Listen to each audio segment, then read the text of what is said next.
Alright, chat, y'all ready? Let's see, we have some bangers. We want to see some stuff about Fable.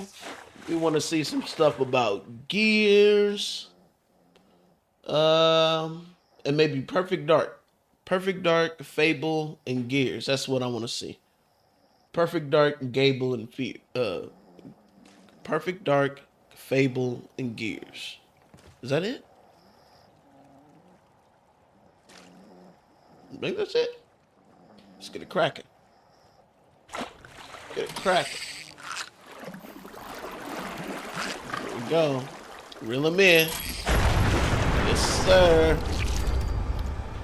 Let's go, chat.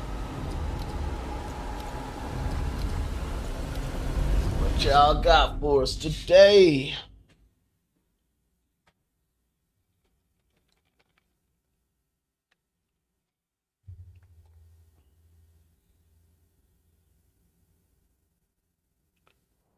Looks like you gotta be 18 just to watch this.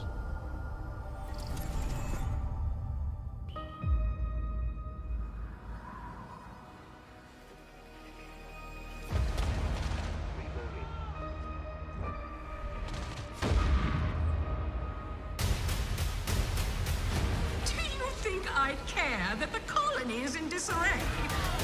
We didn't come to Arcadia to get bogged down in pointless warfare.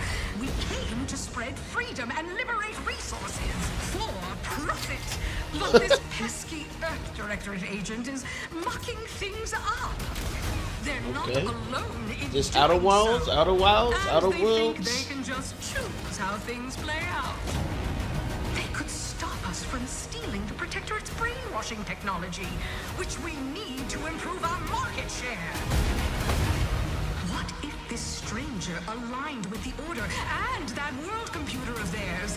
That could be the key to closing the rifts that threaten the colonies. So, you see why this menace must be wiped from the face of existence. Nope. Or, better yet, brought to our side through the power of capitalism. Power of capitalism.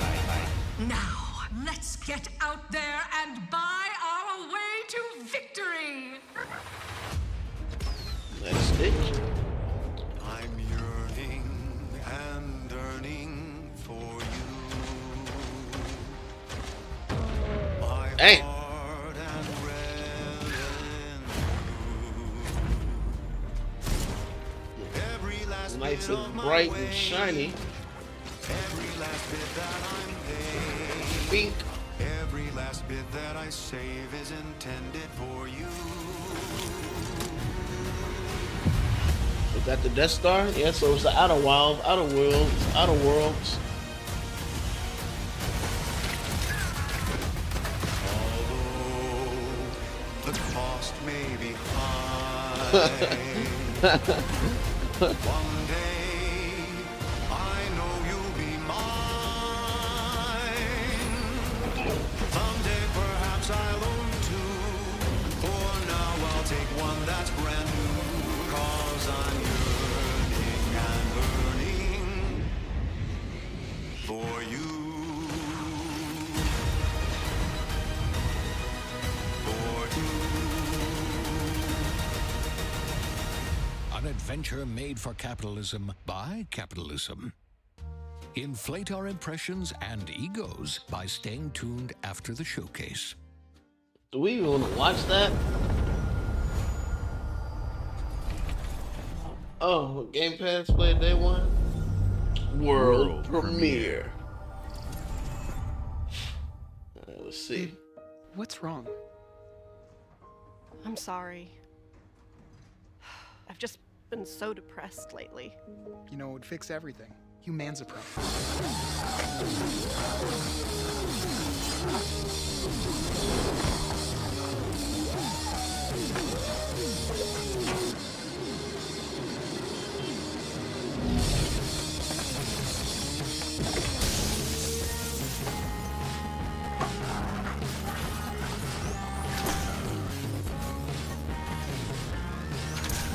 Crazy looking gun. These graphics is nuts.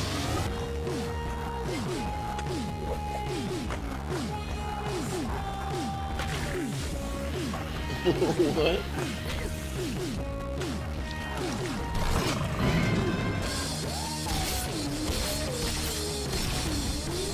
What kind of gun is that?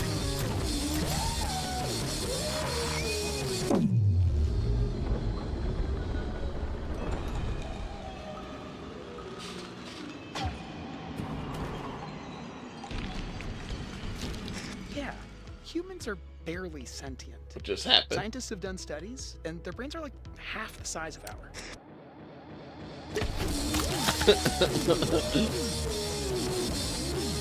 I in life too. Game Pass? Nice. W. Game Pass. World premiere.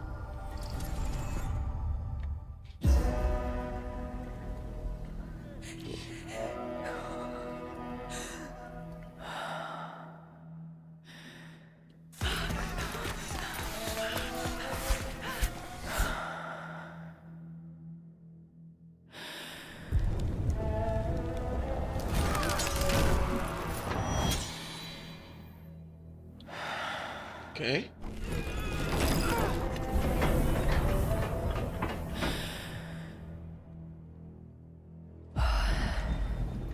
Sounded like she just tripped and she hurt her knee. Now she's holding her knee like, ow.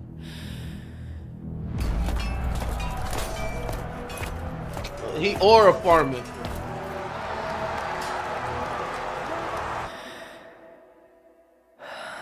Switch is faster than YouTube, yeah?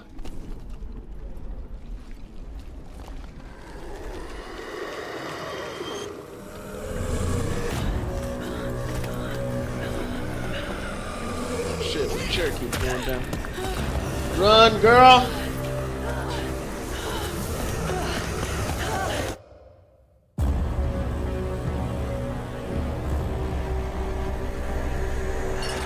It looked pretty cool.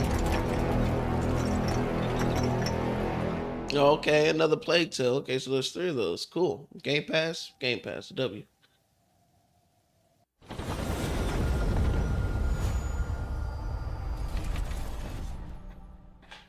World premiere. Oh, damn.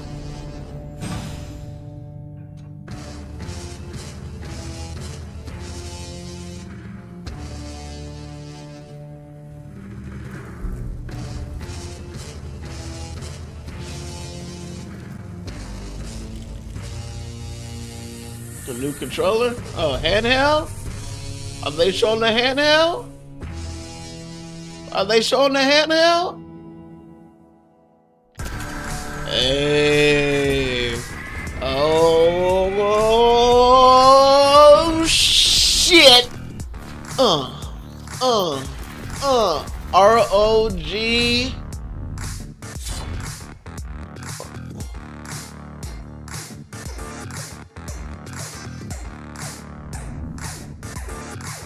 Download natively straight from the cloud, okay.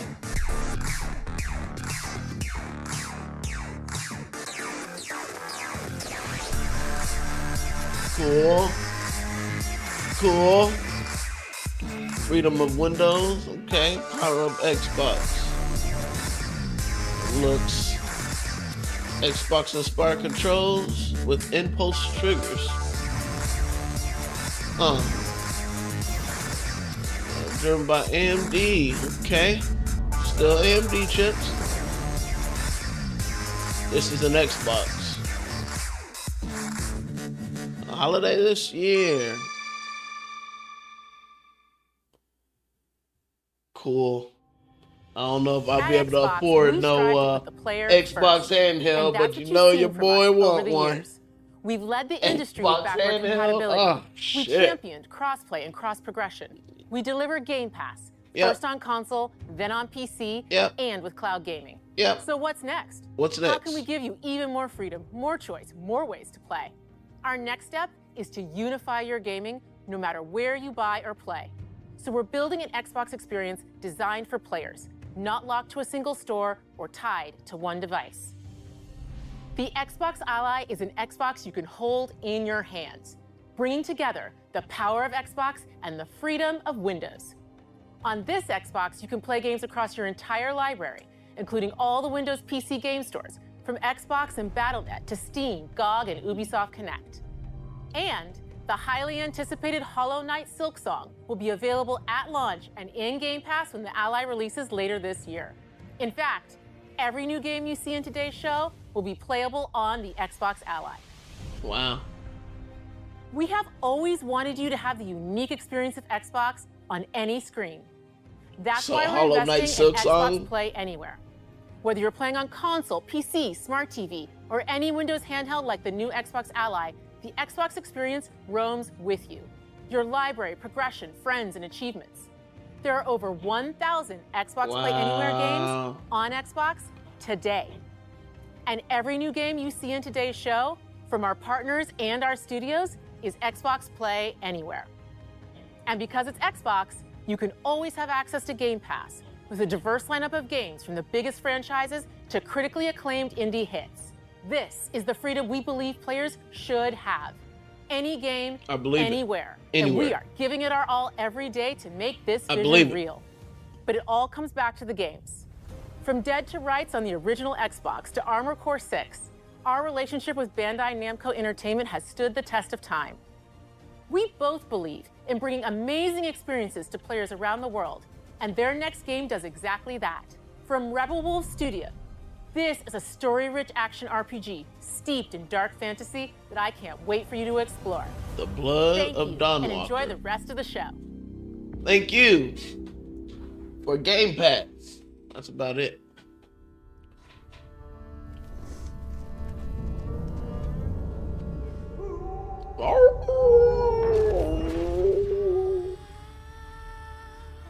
In-game footage, all right.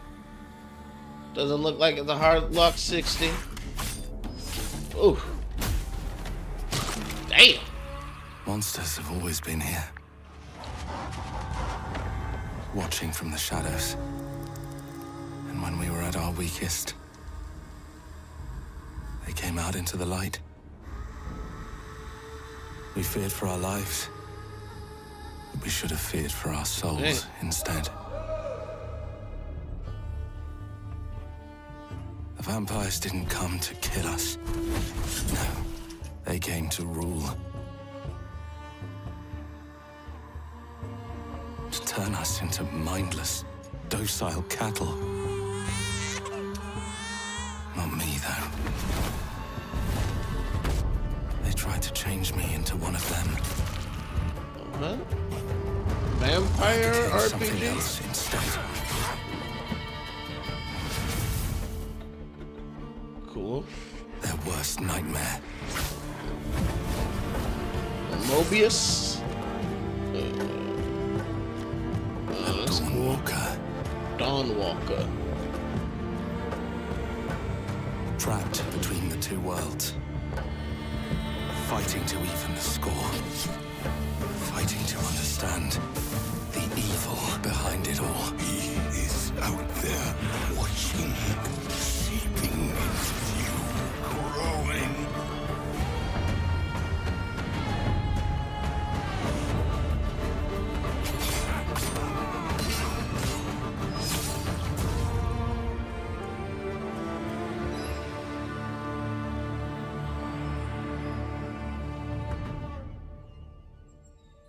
Okay. It's not Game Pass, but I mean, it looks all right. I don't know.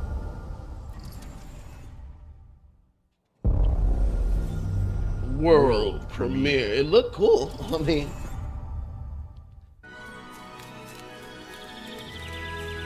why does this look familiar?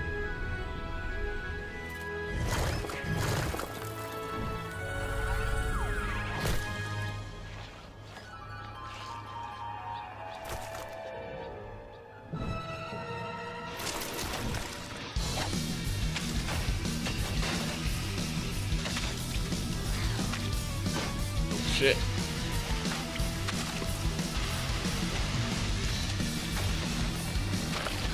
The sound is funny. It's crunching and splatters.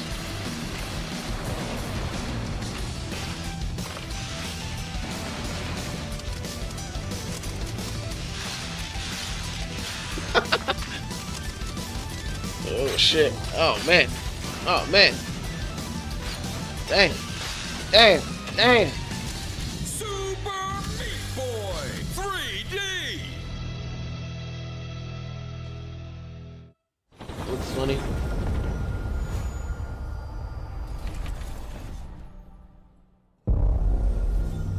Xbox Game Studios presents. So we got something first party.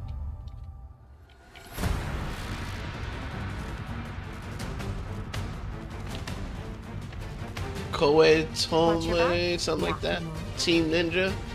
Are we getting another Ninja Gaiden?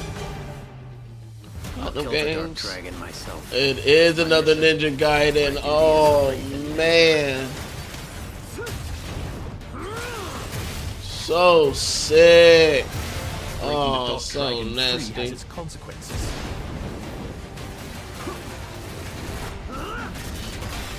Nasty. Give me Devil May Cry vibes. Oh, nasty. Nasty.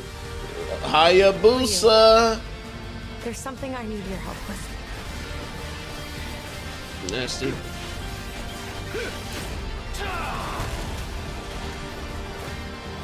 Nasty. Nasty. Oh, so clean. Yes. Oh man. This. Oh, dude.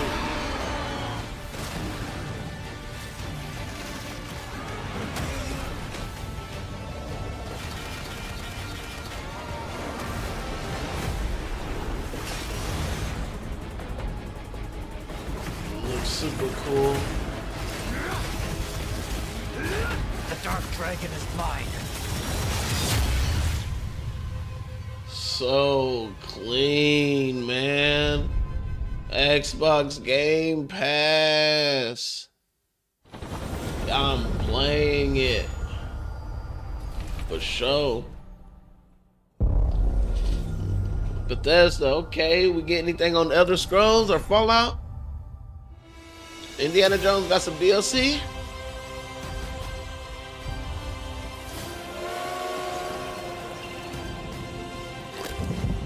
Here we go. Good luck, Indy. What are you doing, Jones? Are you crazy?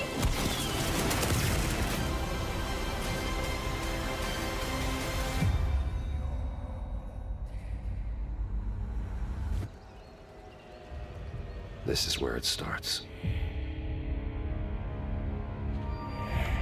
Beneath the streets of Rome. Enter the city of Antioch. Find a secret relic. Bring it back to the Holy See. I never played this, but I downloaded it, but I never played it. But I could have played it. They worshipped the giants. I should have played it.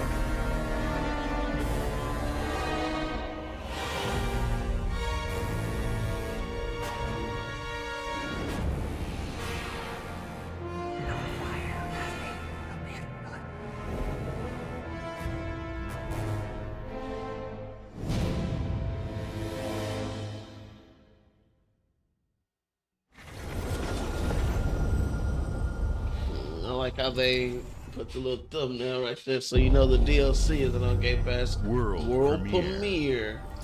Let's get it. 遥か昔この国に輪廻の獣が現れた In-game footage and cinematic. That was 輪廻 okay. の獣は Yeah. 汚れを吐きあらゆる生物を蝕んだ Game Freak, the same people that made Pokemon?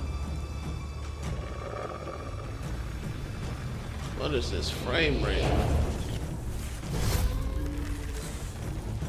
That looks cool. Weep.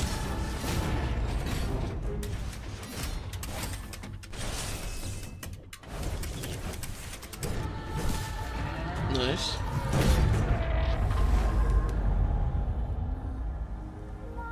西暦4026年人類は滅亡を待つのみ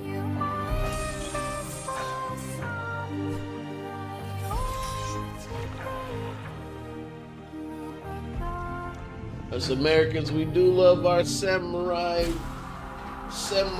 ninja games. Beast of Reincarnation. 風次後エマお前こそが輪廻の獣を滅ぼす刃となる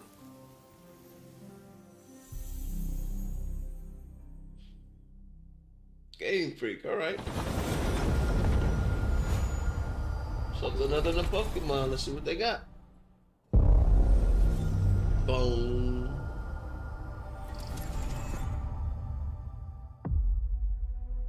The glittering streets of Avalon sure do shine. Because they sweep their filth down to us. Get your paper in! Who's for a paper?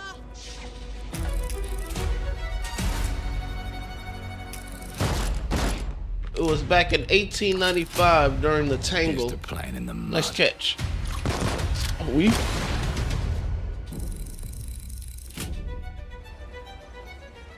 Life here ain't for the soft-hearted.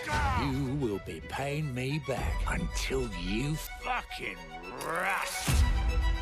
It ain't for the spineless. Keep your filthy pickers off me! And it sure as shite ain't for the decent. Annabelle. Annabelle's husband. There has been a crime! Justice itself has been affronted!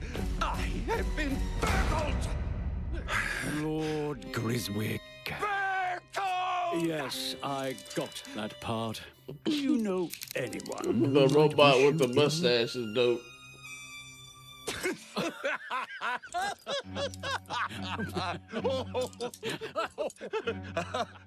We can't arrest and question everyone. Let's see if we can narrow the suspects down a bit. They were, Trust your instincts, sir. tall, Yes, sir. built rather slim, well, muscular. Mm-hmm. Was very quick, agile. Go on. With a mustache. No, larger. I see. Quite fashionable. That's the fiend who robbed me. They got my good side this time. Breaking in is the easy part. Your brandy, sir. Getting away with it is the real trick. These candlesticks ain't gold. Worthless. Is this and Thief 2 or dull, something? Just like you. Nah, I have a customer. How can I help you? I'd rather talk to you, Errol. Sounds like I'll get a better deal. You talk to me first, and him. Uncle's a bit touchy, ain't he, Errol? Touchy? I say I'm touchy. There. Anything else you'd care to say to Errol? Brains. If I hadn't seen it with my own eyes, I wouldn't have believed it. Round here, it's all sharp edges, Murder, dude. empty pockets, and blood on the cobbles. Goodbye, Silas. No, no! I'll hurt The you, you graphics fucking just meat sack. changed? I'll leave you with a pissing pan of peaches! You'd either got a gang at your back, or a knife in it. We're family here. Family takes care of its own. Can't put a price on that, can you? Them's in charge. They don't keep order. They keep power. Take this Okay, it scared the shit out of into me. the crucible and melt it. They just want us beaten, broken, and too scared to fight back. I don't want to kill him. That's why it Damn. pays to be clever and well-armed.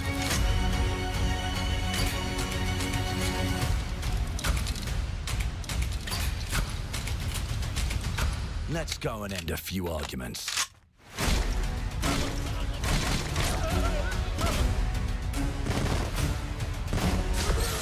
Don't get cocky. They've got a weapon far worse.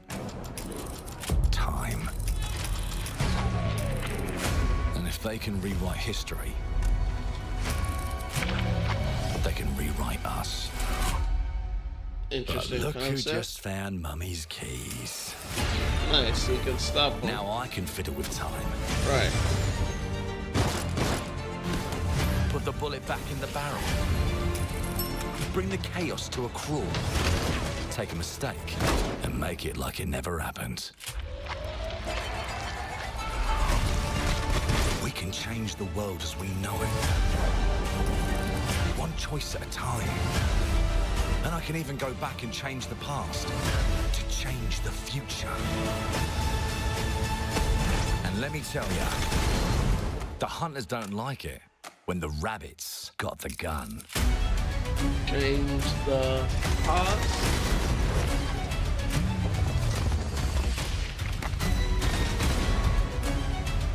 Control the future.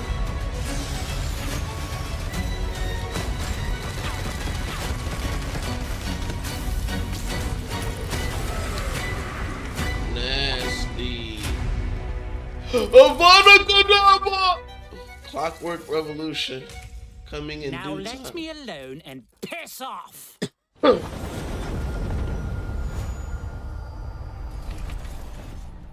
That looks actually pretty cool. Our creative teams are dedicated to bringing players award-winning, record-breaking, critically acclaimed games. Call of Duty, Black Ops 6 from Activision, Doom, The Dark Ages from Bethesda, Diablo 4, Vessel of Hatred from Blizzard, and Avowed from Xbox Game Studios. All of our teams across Xbox First Party are shipping their most played games ever, and they're also delivering more content than ever before. From original single-player experiences to vast online worlds, our teams are empowered to build the games they've always dreamed of. We want our players to have the choice and flexibility of where and how they play the games our teams make. So of course, our games will be available day one in Game Pass, and every new game we make for both Xbox consoles and PC will be Xbox Play Anywhere. On behalf of our creative teams, thank you. These experiences don't stop when you put down the controller. As you've seen in recent years, more and more of our characters, stories, and worlds are expanding to brand new audiences through TV and film. A Minecraft movie and the Fallout TV series broke records and brought millions of players into the game. We have more projects in the works as gaming continues to influence film and television like never before. When it comes to growing new franchises, Obsidian is having a year like no other. From launching a blockbuster new game like Avowed to the upcoming release of The Outer Worlds 2 this October. Obsidian is always delivering great games, and they have a third game launching this year. You'll get to go deeper on it in our Direct, but until then, let's take a look. World premiere. World premiere. First party. I told you, you can't run from me, you foul beast! He-Man. With new flexible legs, the Yoke Girth action figure can ride anything! Breaking news. There's been an explosion at Brook Hollow Park. Chaos descended on a ceremony commemorating the 2-year anniversary of when 4 teenagers were miniaturized against their will and left to fight for their survival in the backyard of a deranged scientist. Was that Grounded Formerly 2? evil company Ominent Practical Technologies Grounded was 2? set to dedicate a statue of the 4 teenagers, fast food science robot Burgle, and Dr. Tully when an explosion erupted. Dr. Tully and the teenagers' current whereabouts are also unknown. Grounded 2? The first Grounded was awesome. You gotta keep them separated.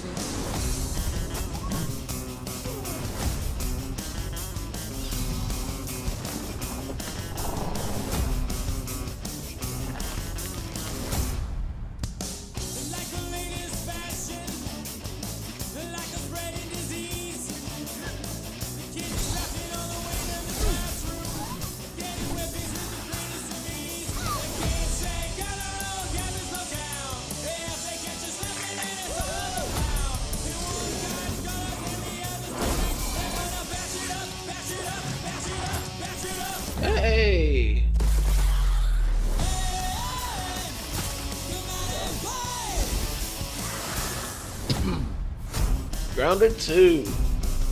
Oh man, next month. Nice. I'm gonna see if the bride wants to play that with me.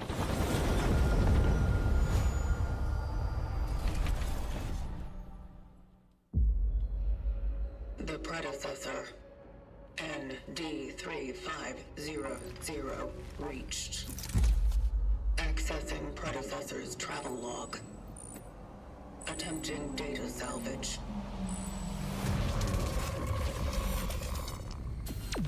I have encountered an unprecedented orphan. It was in a state of suppressed recomposition. The behavior pattern of the orphans populating the area is highly unusual. A whole bunch of single player games. Exceptionally aggressive. Does Xbox have games?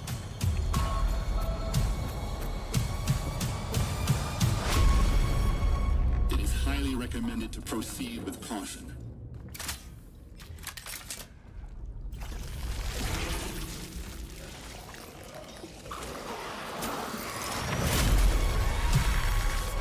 Oh, I think we more consistently in coordination.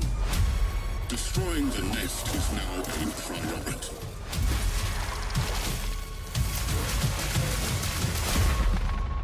Such is our calling. Such is our calling.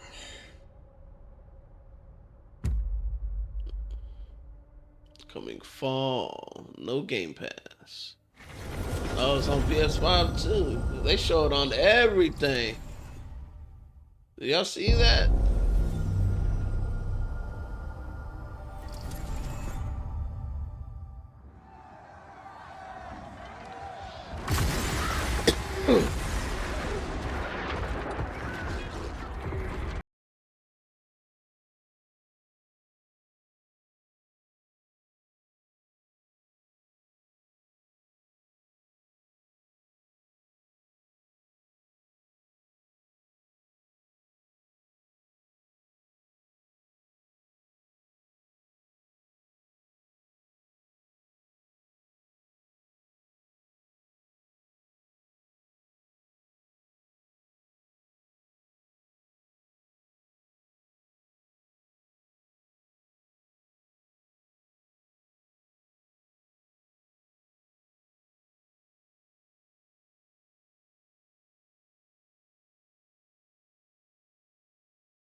You should always have at least one MMO in your life. But right now, I think I want to do Destiny 2 right now. I know I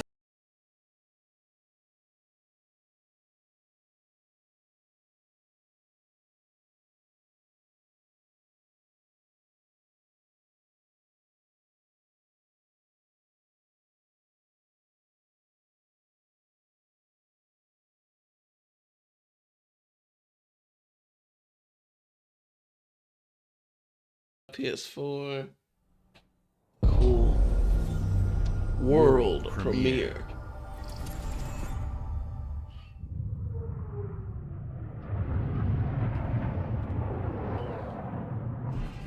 Mayday! Mayday! Hope One to mission control. We're falling. Is this Starfield? Thomas, the ship's breaking apart. There's no time. Evacuate now! Thomas, come in! Ariane, you sacrificed everything for a new world, to save mankind. And I'll always love you for that.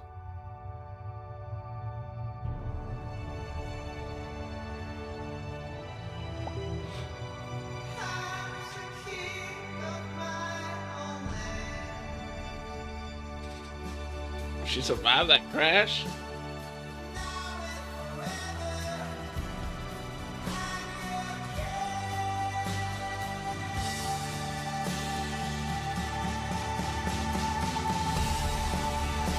about to say the physics for the main character are crazy. Like the way the body moves looks very natural.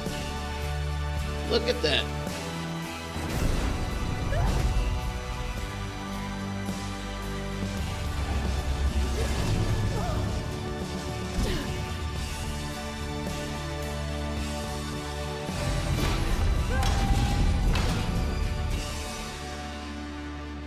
Thomas, wherever you are, I'll find you.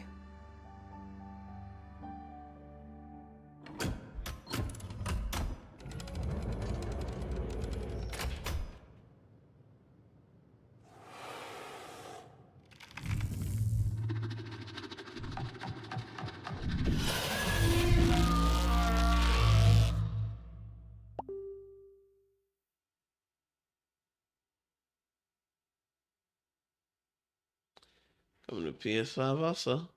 Xbox Game Pass.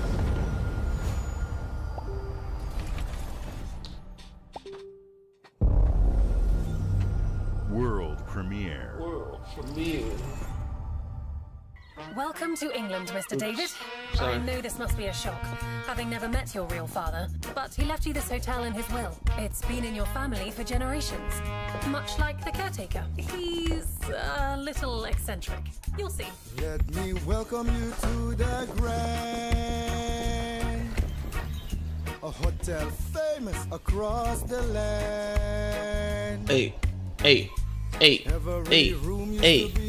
Such high demand. Really? Okay. Your wish I'll command. Okay. Here at the Grand. Well, hello there. It looks like you're about to do some renovations. Would you like some help with that?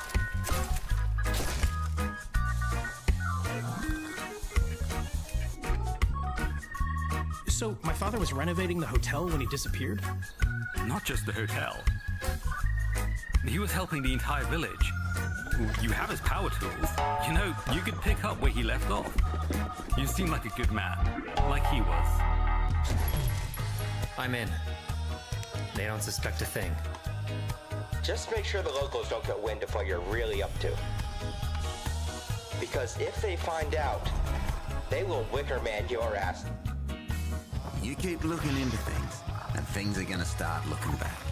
Don't make the same mistake your father made. Oh man. This place, the only one you can really trust is me. That's exactly the one person you should not trust. Hey.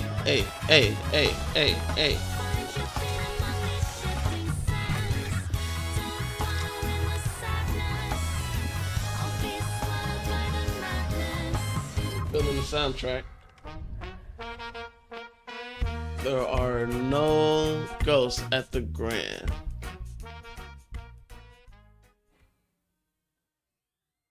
Interesting.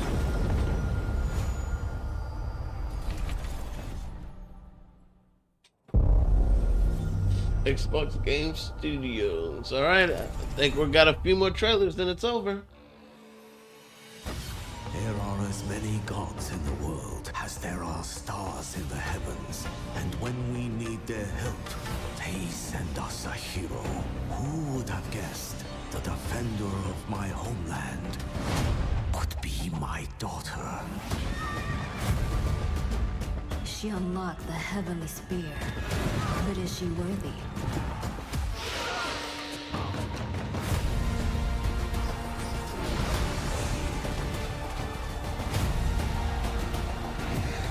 Oh, this is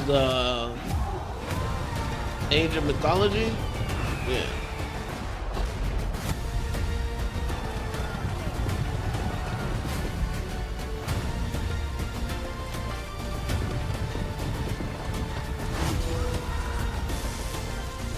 $65 million players, really?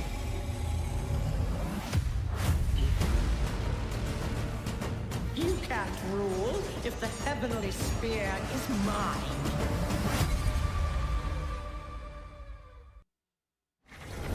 Cool. I played it a little bit. It is pretty cool.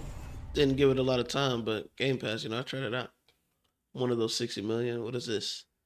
Ever Studios? Studios? Well, we haven't seen we haven't seen anything over what I was. Graphics looks crazy. 패권 국가의 특정 정치 집단에 이익을 줘야 한다면 당신의 특정 행동이 대중의 의사결정에 영향을 미칠 수 있으며 반대로 누군가는 당신의 의사결정에 영향을 주려 한다는 것을 인지할 때 자신만의 온전한 입장을 세울 수 있지 않을까? 당신의 입장은 온전한 본인의 판단인가? 그렇게 믿고 있거나 믿고 싶을 뿐.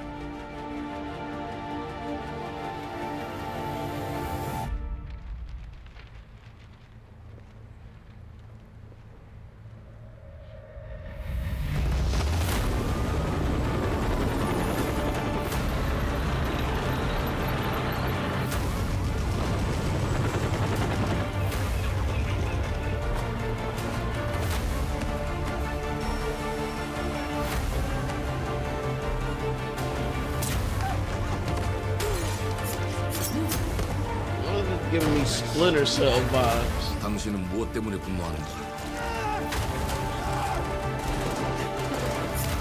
Bro, this is giving me hella Splinter Cell vibes, but these graphics.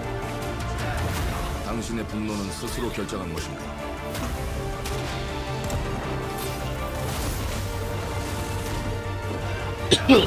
What? I don't know what the difference is between this one and the PlayStation Showcase, but this one just seems like they have so many games that are just so interesting.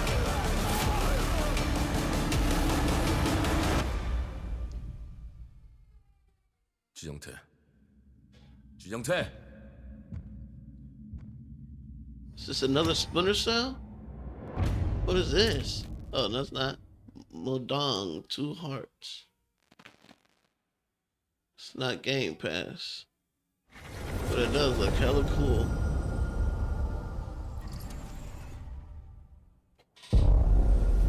World premiere. We haven't seen nothing on Fable, nothing on Gears. What was the last game I said? Fable, Gears.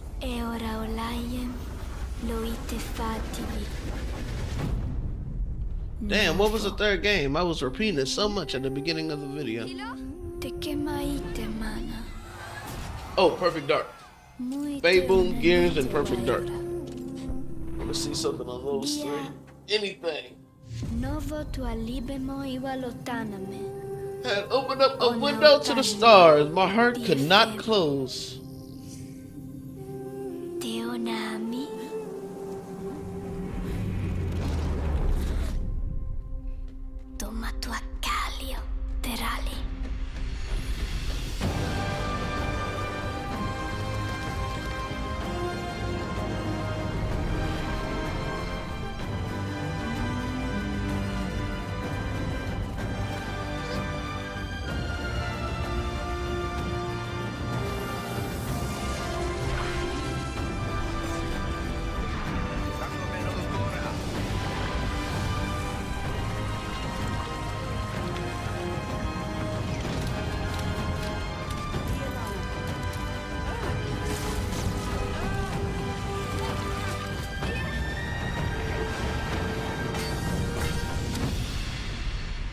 Poor guy. Looked like he got rocked.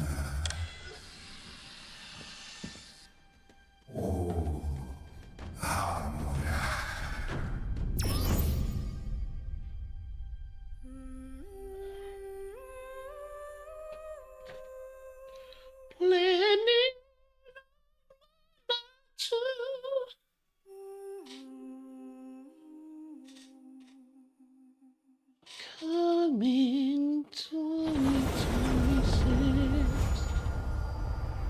Game Pass. I didn't play the first one. Bethesda.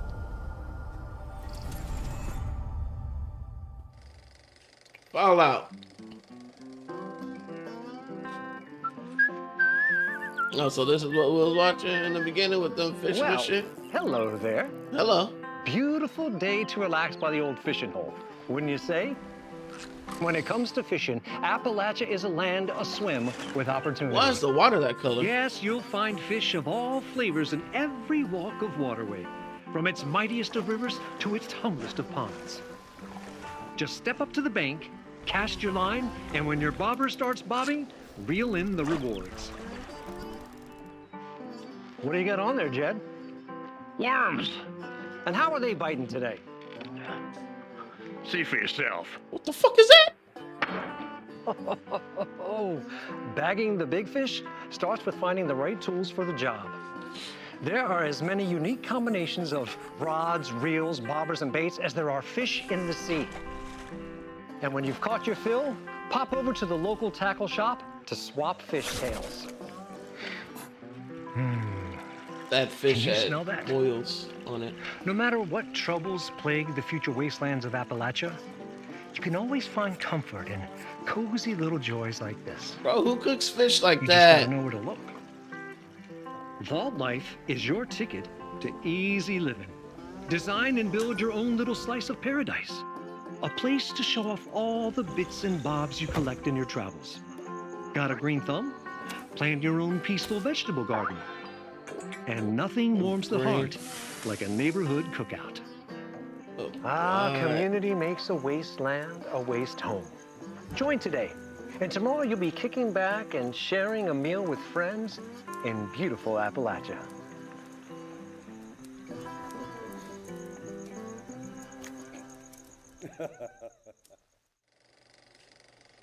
Gone fishing. World premiere. Banger after banger. Well, I don't know if those were bangers. All those were just, you know, the future of solo leveling. Okay, let's see what this is.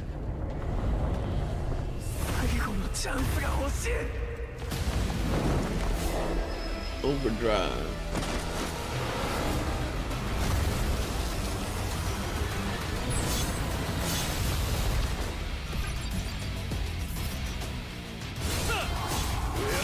So you telling me they brought this to console?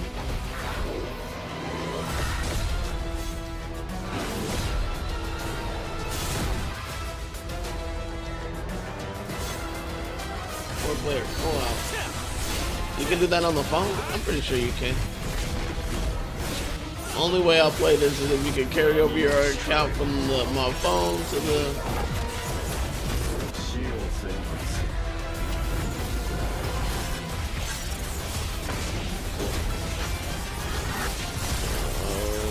Sick.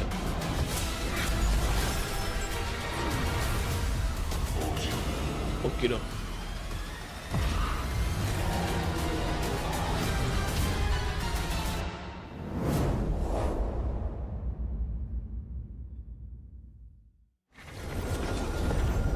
Only way I play it is if I can carry over my stuff. World I don't think that looks like a whole completely different game though.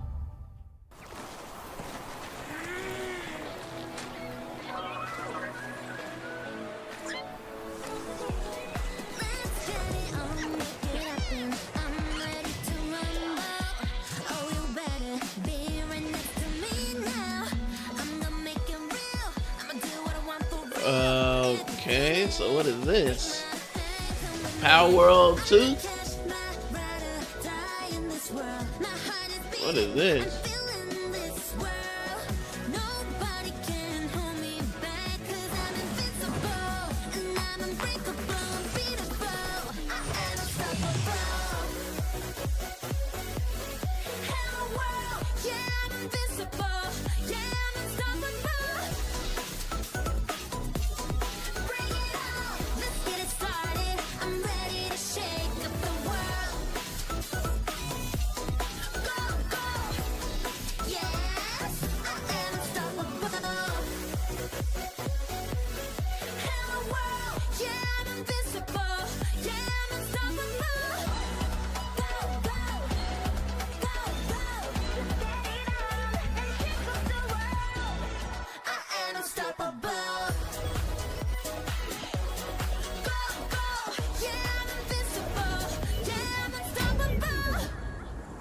Animo. Another Pokemon Power World type shit. Looked like I had some interesting Hey, what's up, mechanics in everyone? there. It's Tony Oh Hawk Pro shit! Skater. What's I just wanna up, say Tony? Thanks to everyone for all the love and support we've seen since we announced Tony Hawk's Pro Skater 3 and 4 a few months ago. These games have changed my life, but more than that, I've seen them help spread a love and appreciation for skating all over the world, and that means everything to me and the team. I can't wait for you all to experience the game. It's been rebuilt with so much care and attention to detail, with some brand new parks, new music, new skaters, and more. And you can enjoy it all with your friends with up to 8 players in multiplayer. Tony Hawk's Pro Skater 3 and 4 officially drops July 11th, and we have a lot more surprises to come. Check out the launch trailer now. Cool. Tony's getting old. Activision.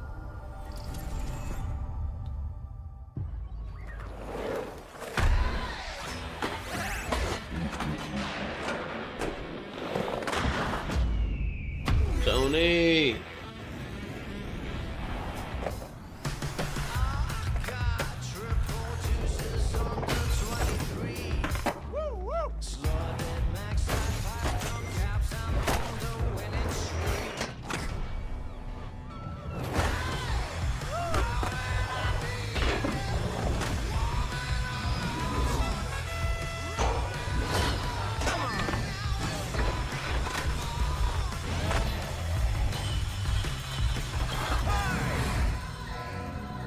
Watch it, mate.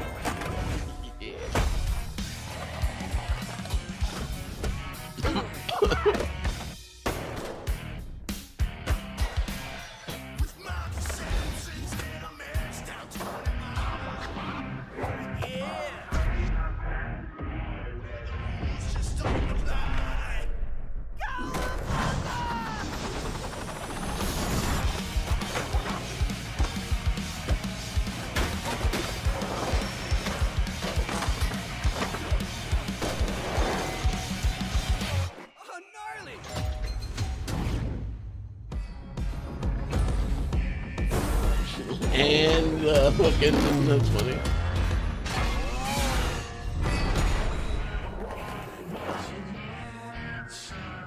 So there's a demo right now. Okay, I thought it was about to be over soon. It's still getting more bangers. World premiere. Damn, Xbox. Bro, show me one of the 3 at least.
That's fucking cool. At Fate's End. At Fate's End. That shit look clean. At the end with her blocking that attack. Okay.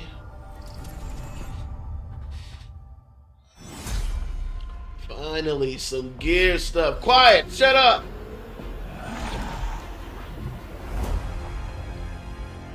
Oh, a remaster of Gears. Okay. All the Gears remastered. Appropriate. Bring it out on PS5. That changed gaming forever. I agree.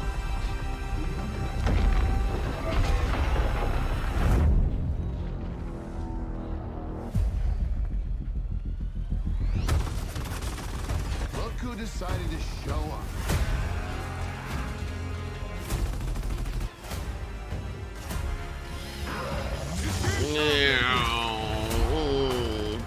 All right, Marcus. You think you can still find your way back home, Phoenix?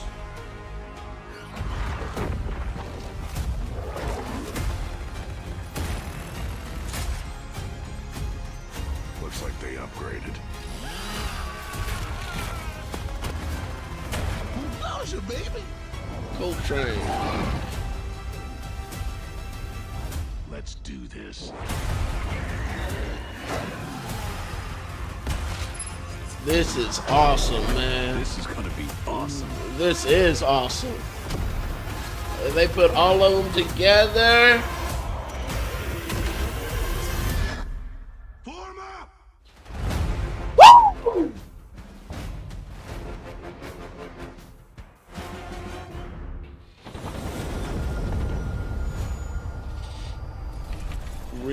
Reloaded.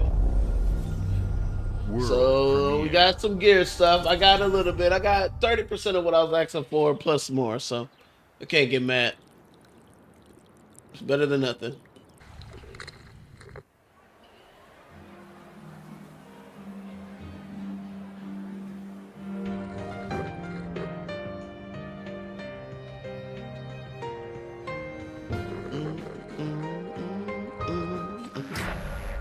It's always something.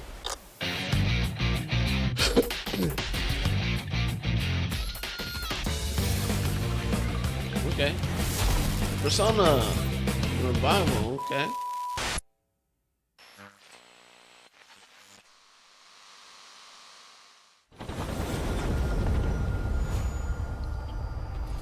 Game Pass. Game Ass is cooking PS right now. Go Game Ass. Game Ass is cooking PlayStation right now. Go Game Ass. The Smugglers League is always there. But Sea of you Thieves. won't see us. So many You games. won't hear us. There's so many.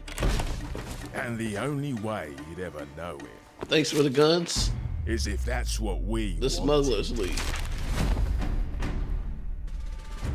As smugglers, we deal in the goods others are afraid to Oh, handle. yeah. Guns, explosives. And don't forget the rum. Don't forget the It's a rum. life of danger like no other. So I guess my question is, can you handle that?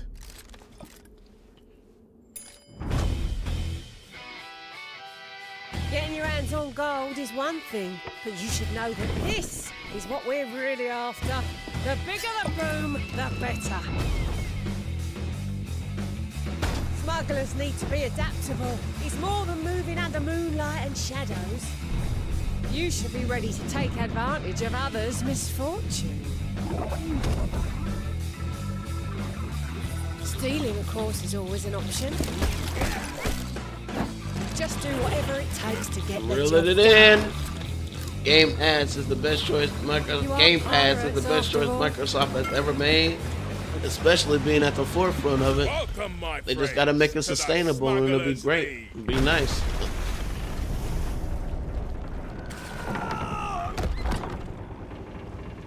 You're paying for that. Smuggler's Tide. Sea of Thieves. Captain! Captain! Look! I'll never forget that trailer when Sea of Thieves was first announced. And it was so premiere. World fucking premiere. What is Xbox doing? World fucking premiere. Let's see this world fucking premiere. This is ridiculous. Please, come on. Dude.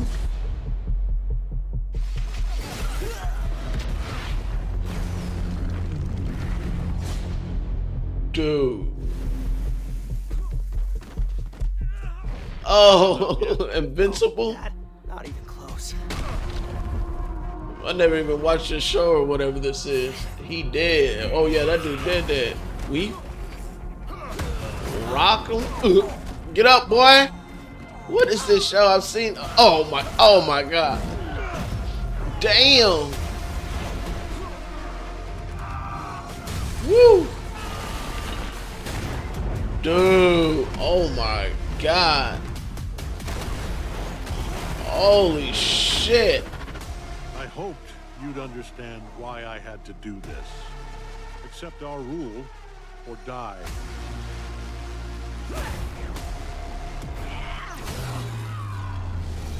I'd like to propose a third option.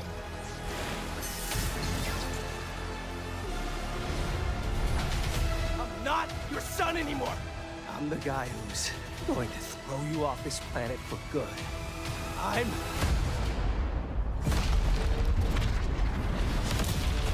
trusted you. Invincible versus. Okay, so they made their own fighting game. Okay, so Invincible versus, and then you got the Marvel Token Battle. Seems like both of these are first party 3v3 tag fighters.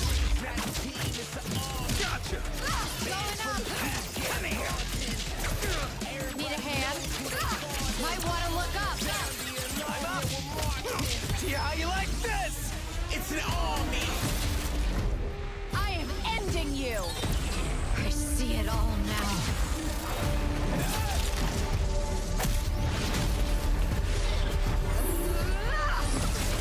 Nasty.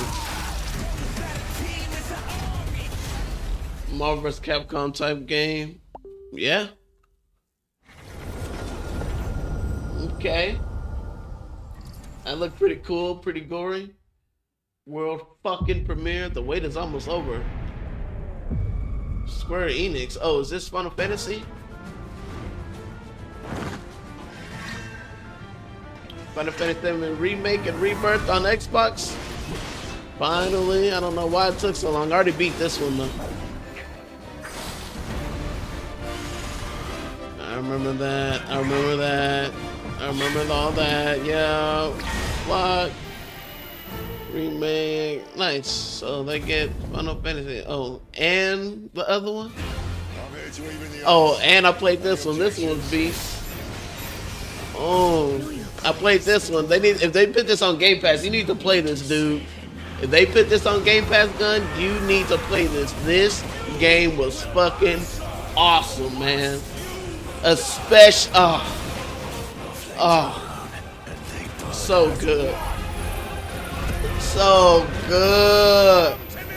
It freaks. Man, this was such a good. This was such a cool game, man. Cannot endure a second claim upon her being, but she may yet be saved by you.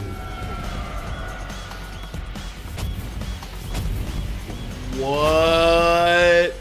It's not on Game Pass, but you can get 16 right now. I beat almost every Final Fantasy game. Did you beat 16? World premiere. I haven't beat Final Fantasy. What is the new one that just came out? We had Remake and then.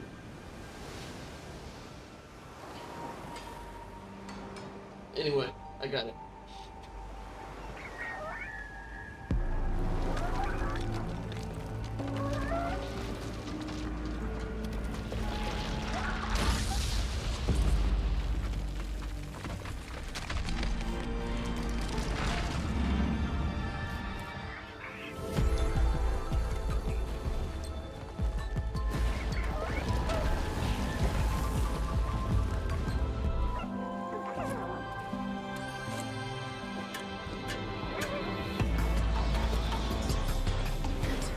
Oh yeah, Daddy's home.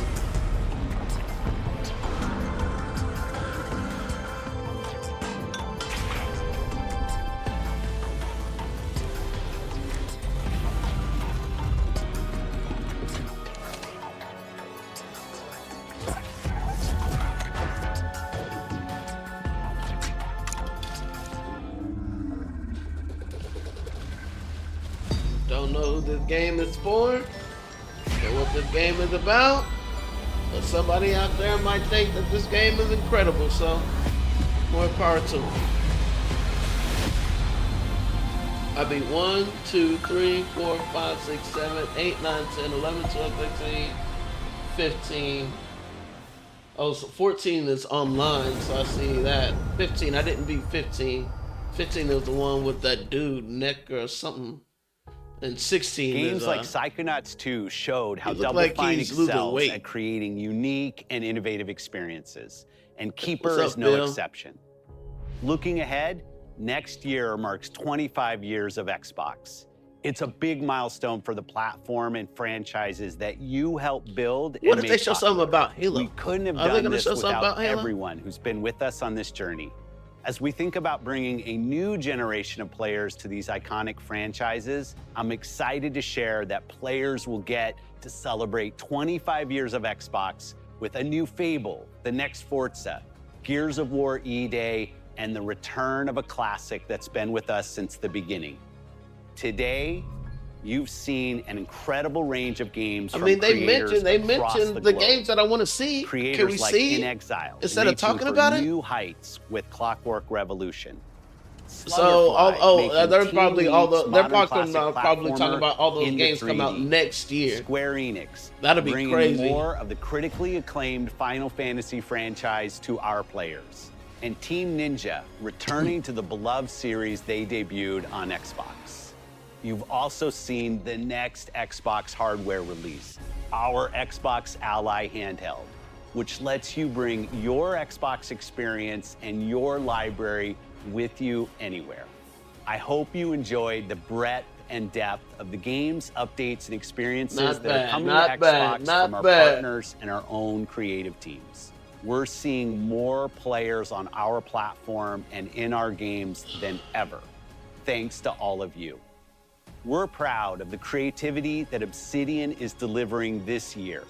Immediately after Showcase, our Direct begins, where you'll go inside the studio for an extended look at The Outer Worlds 2 and Grounded 2. Thanks for joining us today. Kind of want to see some But stuff on before we Grounded get 2. into the Direct, we have a final world premiere. Enjoy. So he mentioned that next year we'll be getting stuff on Gears, Fable, and Perfect Dark. The Butterfly. Bleach? No Bleach. Welcome to the Guild. We have been expecting you. Please, follow me. You already know us as a global tech leader. Our software, our our new systems, IP, combined with our skilled team, is designed to save lives. Your years of service have shown you the importance of our work. Here, you'll witness the Oh, global okay, scope that's the of dude our from mission. Heroes. That's Let Peter me Petrelli introduce from you to our Heroes. esteemed visionary. Peter Petrelli from Heroes? For too long, we have been bound by outdated systems, accepting limitations instead of redefining them. The Guild is safeguarding tomorrow, now. We are pioneering the future of protection worldwide.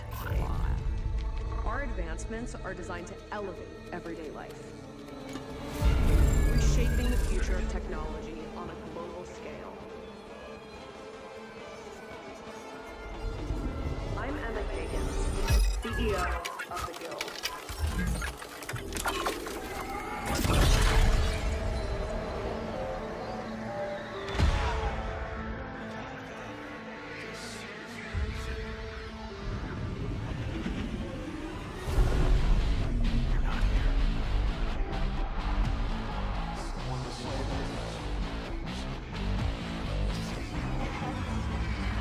Okay.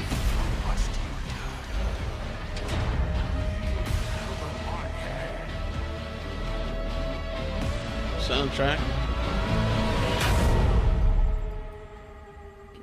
Trippy.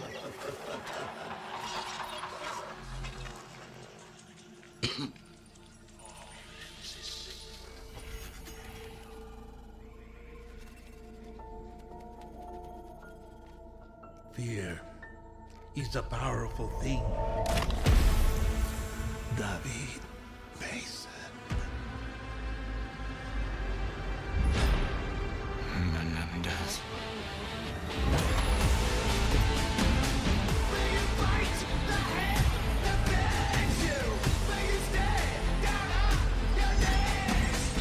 Call of Duty Black Ops 7.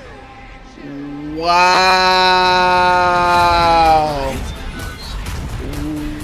Wow.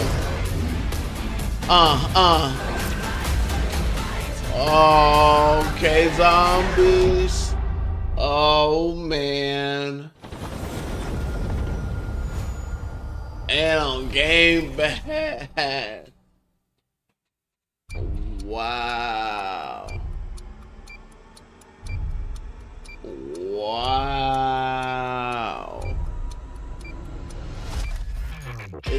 It's going on right after this? Oh, looks like we're watching it. Hold on, I'll be right back, chat.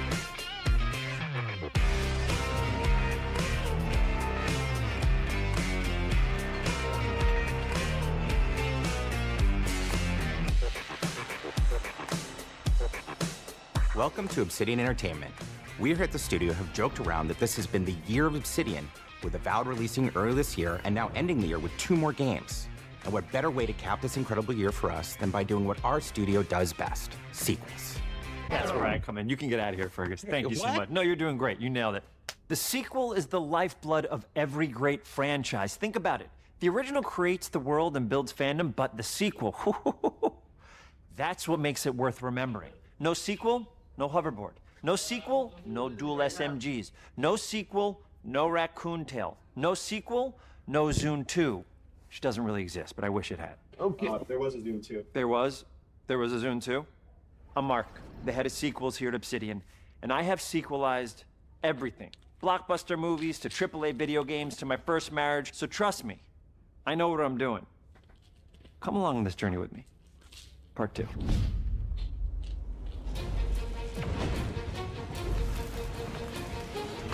Let the killing commence.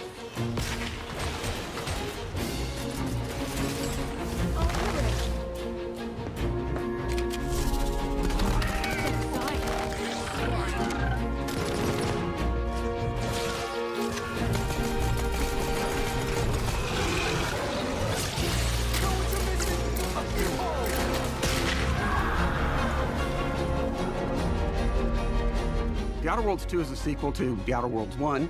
It's a continuation of the themes of robber barons in space and how people are controlled by the stories they're told by the people who have power over them.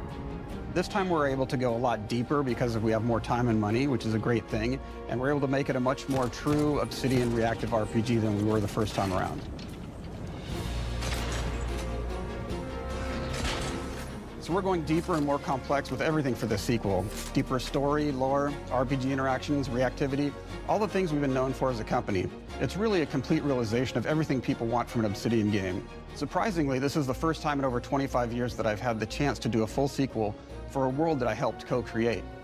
It's really just a fantastic opportunity to explore and expand the universe in interesting ways, and to go even further with the themes of how people are affected by living in a dystopian corporate reality. You can shoot your way through it, you can talk your way through it, you can sneak your way through it. And so no matter what kind of play style that you like, this is just an awesome franchise and an awesome game to jump into, even if it's your first one.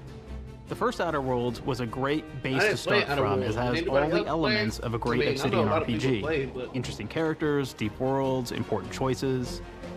In the Outer Worlds 2, not only did we want to double down on those elements, but we wanted to give players even more of it.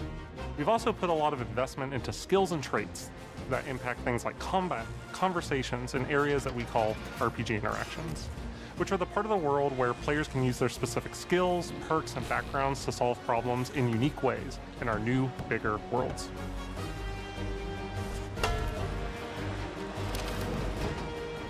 I love a deep RPG experience, and building out that RPG crunchiness for our players was at the forefront of what we set out to create. We prioritize those deeper RPG options with different character builds and combos so players can express their role-playing power fantasies. We also have different equipment options for different playstyles and different companions with different abilities.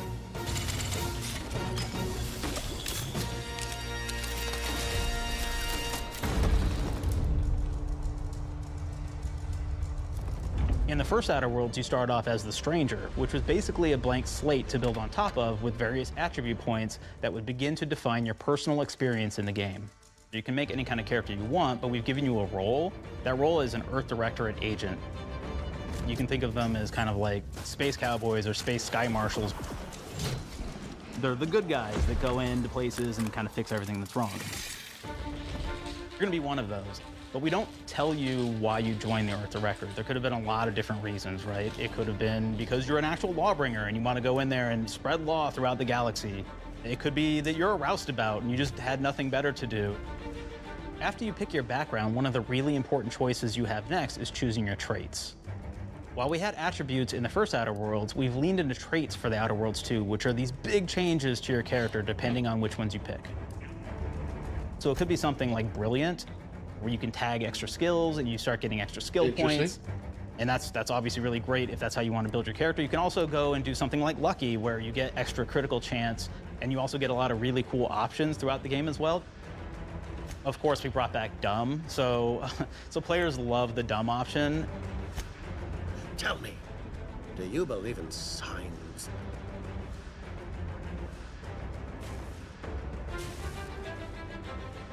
Not quite what I meant, but I like your contempt for boundaries. I could put your adventurous spirit to good use. You get like lots of really cool, fun conversation options in the game, but we took that even further. And again, there's lots of elements in the game where you can be dumb and use that for something. Could be something as simple as banging on a machine to get it to work. After you've invested in some of your traits, your next choices are going to be choosing your skills. The skills themselves basically allow you to build on your playstyle and what your character is doing in the game. That will be everything from playing stealthily to speccing for an explosive specialty.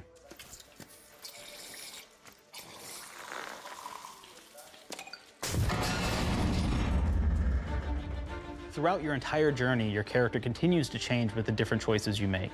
Okay. In the Outer Worlds 1, actually had more skills than we have, so we condensed them down to really the core and essence of what we really wanted there.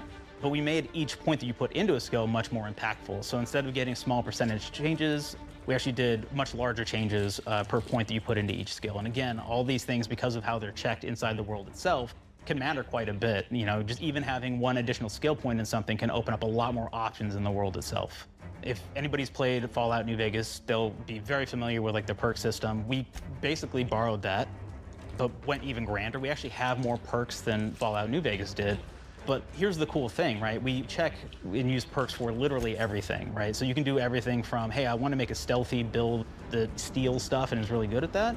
Okay, great. Well, you can take maybe the pickpocketing perk. So that's not available to everybody, but if you select that, now you can actually go around and steal things out of people's pockets. Seems pretty normal.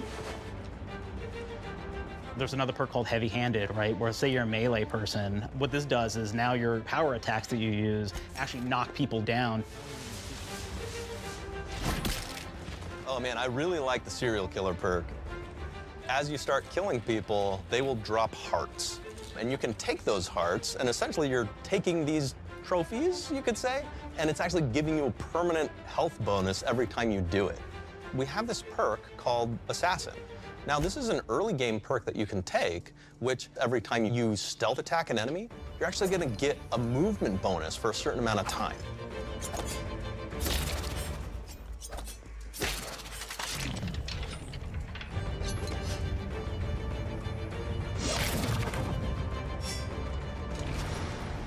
Flaws were a system that everybody loved from the first game, but we wanted to make it more personal to the player. We wanted it to really reflect how you were playing the game and give you a bonus that you actually wanted to really engage with.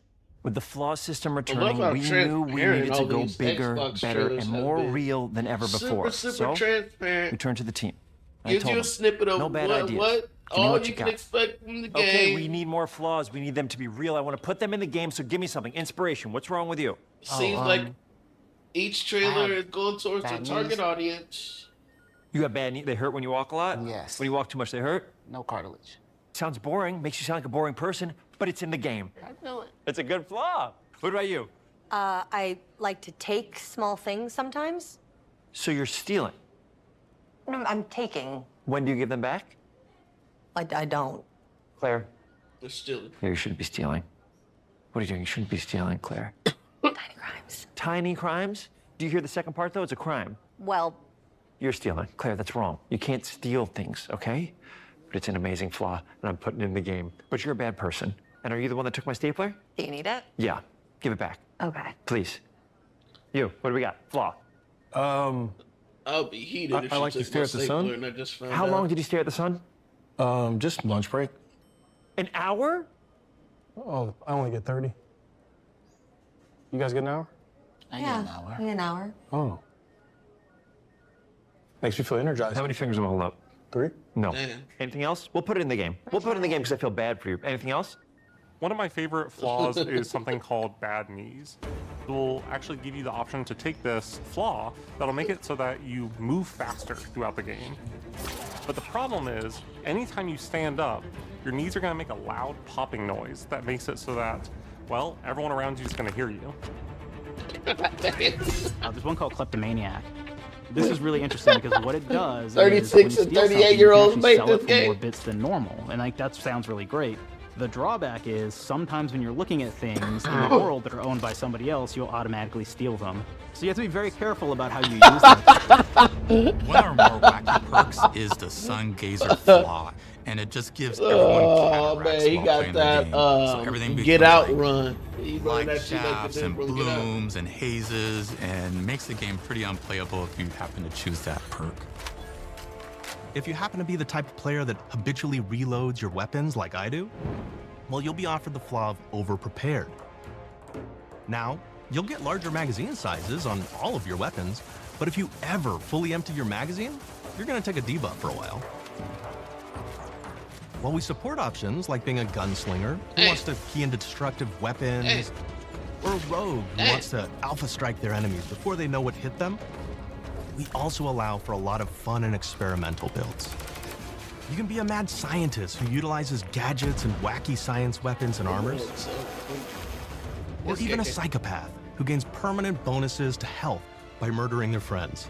Nothing shows the impact of these character build options better than, in my opinion, the bridge area, which has a quest you get early on in Paradise Island. Let's leave it there for now. Not only do you kind of encounter this very early, and it's a very core one to the story, but it really expresses our philosophy of allowing the player to solve problems in a bunch of ways. So you may solve it by, speech options. You may talk to them and maybe have to go do a quest for them and really kind of prove that you're a friend of the Protectorate to get by. I may have need of your help, stranger. If you are ready to seize an Giving out opportunity Fallout to show vibes fealty to the heavy, Protectorate. but they all work for the same You could go company. guns They're all blazing, and you coworkers, could just so- take everyone out inside the POI, lower the bridge itself, and kind of get across. Boom! Boom!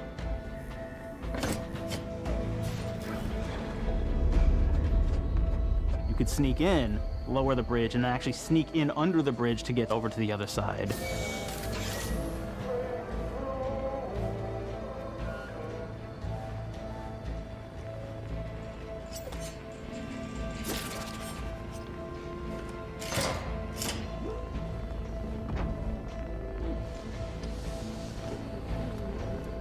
You can bypass the bridge entirely if you found like certain gadgets, This like the game is shield ass gadget that Outer protects you Worlds? from poison gas as you go across. Did you not like Or the double Fallout? jump boots, which kind of Did allow ever you play to jump Fallout across 4? the chasm and get across that way. There's even a really kind of messed up way, right? Which is players can actually sacrifice one of their companions. The companion who they just found is part of. We're no different than the Breeze if we start tossing our own to the rats. I sure as law ain't gonna follow someone who can't see the wrong in it. I must admit, I'm surprised we could come to an understanding. But I thank you for your loyalty, stranger. You're welcome. As promised, you shall have clearance to cross this bridge. Well, I sure do appreciate you. It's such a fun quest, but again, it really showcases that we want you to be able to solve this in whatever way you want to. When you build your character your way, we're there for you. We really want you to have the experience that you want to have out of this. Factions and companions. From the very beginning of our discussions about the Outer Worlds, we really knew we wanted every game to take place in a different colony. Have you been watching this this entire time? on all Did you see aspects that of Black the universe. Ops 7 Every colony can be its own thing with its trailer? own flavor, and we can center them around anything we want. Any ideas or setting we're interested in. Arcadia is an isolated colony with abundant resources, and it's run by an authoritarian faction called the Protectorate. Black Ops 7. Their you saw, dictatorship is Peter thematically Petrelli based from around the Heroes. question of how much freedom people will give up for security and luxury. For Protectorate subjects, unfortunately, that answer is everything. But I don't play them. The Protectorate is also incredibly cool, but I wealthy don't because it play was them. founded by the inventor of the skip Bro, you drives, don't which are play the anything, Outer bro. World's All you faster play than light is engines. But those skip drives are starting to cause rifts in space-time, which are cutting off all the other colonies on Earth from being able to trade with each other. The Order of the Ascendant is an offshoot of the Order of Scientific Inquiry from the original game, and like them are a science-based religion with the same goal of solving the universal equation, which will allow them to predict and alter the future to the benefit of all mankind. They used to be part of the Protectorate, but they split off to focus on solving the equation for the good of everyone, not as a way to simply control the masses. The player's been sent to Arcadia as an Earth Directorate agent to find out how the skip drives are causing the rifts and what can be done to stop them. Each of the came out factions not have their too own long ago. solutions I to think the it's been rift about problem 2 and their own years. goals. The Protectorate wants to close them to protect their legacy as the inventor of the drives. It's and their on wealth. Game Pass, you The know. Order wants to We get close to them not play it only as for soon the as good it of comes everyone, out, just to try but it also out. because they're complicating the math they're using Oh, to solve the Game Pass, universal so equation. good, man. Angie just wants to be able to open and PC close Game the world Pass to is control like all the trade routes between $9 the a month. colonies. In addition to expanding the themes and lore of the Outer Worlds, we're also expanding the humor, so each faction has its own flavor of absurdity. Andy's Choice is a merger between Anti-Cleo and Spacer's Choice from the original game, and there are corporate representatives These in the graphics Outer is Worlds nice. too. They've invaded Arcadia to liberate their resources for all of humanity, at a profit, of course. One of my favorite things from Fallout New Vegas is the radio system. It was just iconic for me, and I wanted to make sure that the Outer Worlds 2 had that. So we actually built out 3 different radio stations, one for each of the major factions. You also have a ton of music. Each station might have, like, I think 20 tracks of unique music that we've made for it. It's a lot of stuff. But the really cool part about this entire thing is that we actually put a lot of reactivity into the radio. So it will respond to the things that are going on around the world that you've been interacting with. So if you go into a location, let's say you solve a problem for the Protectorate folks, if you listen to the Protectorate radio station, they're gonna be cheering you on as a hero. Wonderful news, everyone. The Zeranium gas leaks at the Automech repair facility, strongly believed to be caused by Anti's Choice malefactors, have been corrected. Some hotshot for hire just managed to fix the electrum leak in their repair facility. Now, I'm not saying we caused it in the first place, but we sure like the idea of all those broken auto mechanicals and all the excessive gasping and choking involved. The factions and companions are great examples of how we're going deeper and more complex this time around. They're integrated into the game's storyline much more than we did on the first Outer Worlds, and like with everything else in the game, they have a lot more reactivity. There are 6 companions in the Outer Worlds too. As usual, each has their own quest lines, but this time they are also connected to a different faction and have character arcs that the player can affect through their choices. Your first companion is Niles. He's another Earth Directorate agent like you, and he's looking for your help to decide whether he wants to become an even better agent or to turn his back on the Earth Directorate completely. There's also a somewhat cute Automech support drone that is basically Niles' helper. Her name is Val. Marisol is part of the Order of the Ascendant, and she's an aging but still deadly assassin. That's right, she's a deadly mathematician who may or may not have some unfinished business to attend to with the player's help. There's also a cultist named Azza, who is part of a sub-faction that worships the rifts, and in her case, violence in general. You can choose to either turn her away from overt violence or support her chaotic and dangerous tendencies. At one time, Anti's Choice had a program to graft soldiers with animal parts to make them more formidable. Unfortunately, it didn't quite work, and most of them are now dead. There's a combat medic who survived, however, named Inez, and she wants the player to help her fix her graft, among other things. Finally, there's Tristan. He's a Protectorate Arbiter who is judge, jury, and executioner all rolled into one heavily armored package. It is your choice to either help him judge wrongdoers Or show them what true justice looks like. We definitely have reactivity in the game based on how you've been treating your companions. I won't reveal the end of the game, but let's say if you have not been treating them well, you will find out at the end of the game what that means. Companions are a very, very important part of merchandising, because that's the real beauty of the sequel. We're talking merch, baby. It is the lifeblood. It is what fuels us. Do you want to see some of my ideas? Hop, hop. Check this out. Gen Alpha loves body pillows, especially ones that look like human beings for some reason, right? Who needs a significant other when you could have a knife-wielding space psycho up in your sheets, huh? What do they do with them when they get them, huh? Maybe a little napping, maybe a little snuggling, maybe a little The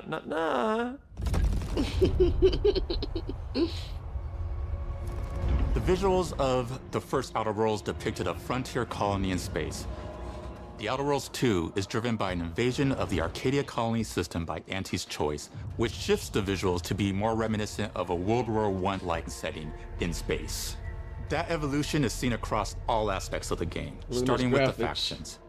How do you militarize everything, including extreme capitalists or math-crazed scientists? In a World War I setting, war comes with propaganda. The Sovereign uses it to maintain control, Auntie's Choice uses it to help their bottom line, the Order just wants to show how it exists within the grand plan. We want players to feel like Arcadia is a living, breathing place scarred by a long-standing war.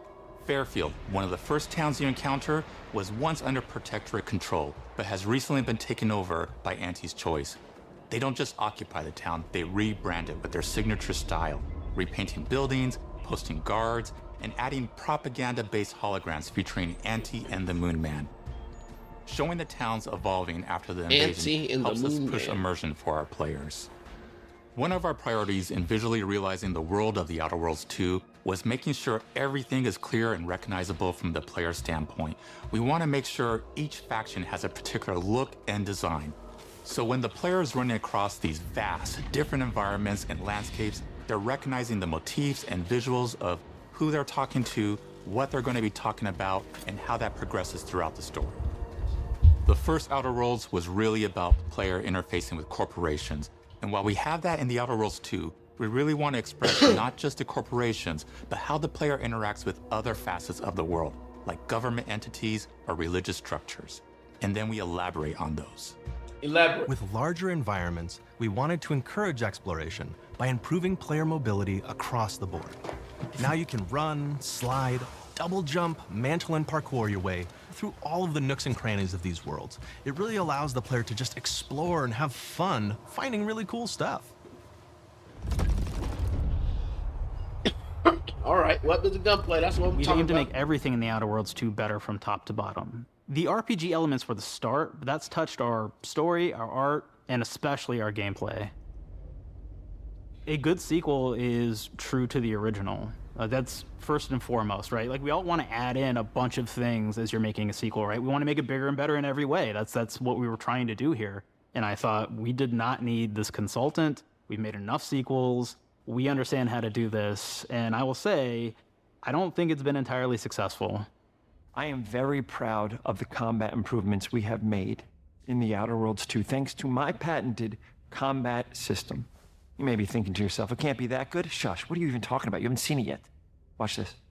Put a helmet on, because I'm about to blow all of your minds with my COMBAT system, combat system. My name is Mark, I'm the head of sequels. Shall we begin? You're thinking, what's C for? C, capitalize the fact that the people loved the first game. We're gonna take those people, we're gonna make them buy the sequel, giving out pounds, pounds, pounds. Quick ones, ha, ha, not you, Dev. Here we go. What comes after C?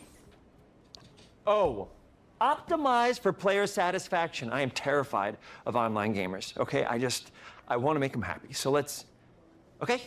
All right. Mobilize the players so they're ready for that sweet pre-order. Clap with me. Sweet. If you don't have rhythm, Brandon, just say it. Sweet pre-order. Everybody has a different rhythm, and it's blowing mine, and here we go. B, burglarize. What is this? It's basically just finding new ways to loot dead bodies. You know what I mean? Right, Otis? Okay, well, it's a big part of the game. A, you gotta agonize about how many people are gonna be angry that we have just put so much combat into this thing and almost no romance at all. We should look at ourselves. What is wrong with us, huh? We can't have one love story in this? How many people have been in love? Raise your hands. Raise your hand if you're in love. Okay, are you lying? I have a wife. Put your hand down. What? No. Trois.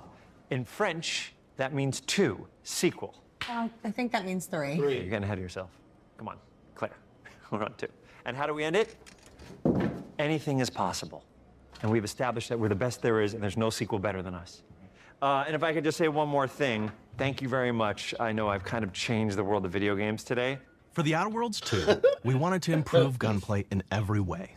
We focused on improving the feel of each weapon, the way a weapon snaps into ADS, the way recoil feels when firing, and how impactful our sound effects really sell the weapon's fantasy, to things like how unique reload animation can add a lot of character to each weapon.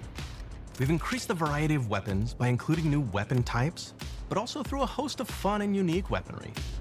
We have things like the Borscht Blaster that fires out tumors that can explode like grenades, or can even be eaten by the player for additional health. We have a weapon called Rookie's Reward that will actually level up the more you use it throughout the game. And every time it levels up, it's got fun fanfare where it's like shooting out confetti and it's got a fun little setup. We have a really fun weapon called the Pop-Up Gun. It fires out ad drones that will distract your enemies with corporate ads, slogans, and jingles. While your enemies are distracted, you can focus fire on them or explode these drones for additional damage. New to The Outer Worlds 2 are throwables. So you can use frag grenades to flush out enemies, smoke grenades to camouflage and escape, distraction devices to bait enemies into a stealth attack. Uh-oh, time to get stabbed. 1,000 years of... And even science grenades that will levitate enemies, allowing you to fire upon them while they float helplessly.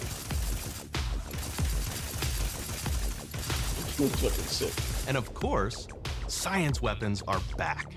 We have returning favorites, like the Shrink Ray. This time it's been upgraded so you can shrink your enemy down to the size of a sprat and run over them, exploding them into bits. The Shrink Ray, that was probably my favorite one from the first game, so we brought it into the second game, but we improved it though. So instead of shrinking your enemies for a short period of time and having them re-expand, this time they stay shrunk, and we actually added in the ability to step on them and kind of squish them and kick them, because we knew that that was the player fantasy. We knew that's what everybody wanted to do. They wanted to step on the enemies, they wanted to kick them, so we made sure to double down on that stuff. In addition to things like our returning favorites, we also have some really fun and unique new science weapons. One of them is called the Armageddon. This one's really cool because it actually shoots out these masses that are like these little arms that will stick to people or cover or all kinds of different things, and they will continue to just hit them until they get destroyed.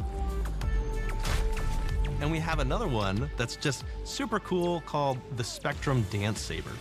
This is a melee weapon that actually lets you attack to a musical beat. And if you continue to do that, you'll actually get additional bonuses each hit you do. One of my personal favorite weapons is called the Big Bang. It's just a big freaking gun that uses material harvested from rifts to shoot out a giant ball of energy, vaporizing everything in its path. Now, ammo's extremely rare for this weapon, but you can use it in just the right situation to devastating effects. Another great one is Gary. If you wear Gary, he will lash out at your opponents as you're walking through combat. So we even have science armors, and we've really kind of shown off what we thought was really great for the player from a science perspective. We're all about letting people play the game their way. There are some players who prefer to be immersed in a first-person view, taking in all of the details. But there are others who really prefer to take the world in from a third-person perspective. Why not allow both? Well, now you can swap between the two, letting you enjoy the experience in whatever way you like. One of the things I really like about having the third-person mode is being able to see all of the fun and unique armors and armor combinations and weapons that you can equip your player with. All of the actions that you could do in first person, so you're double jumping around, you get to see your character in that way, and you get to take in the world and see things in a different light. Cool. The Outer Worlds 2 is really the biggest game we've ever made. Bigger choices, more reactivity, more weapons, more things to find in each of the worlds the players can visit. The team has done incredible work bringing The Outer Worlds 2 to life, and we can't wait for you to play it. Even though we've always been a multi-project studio, this is going to be the first time we've ever released 3 games in 1 year. It feels amazing to do. We're so excited for more people to be playing our games. It is truly an exciting time here at Obsidian. We're exploring worlds big and small while expanding on franchises that we've created, and we have no plans to slow down. We hope you all continue to come along with us as we do what we do best, make your worlds your way.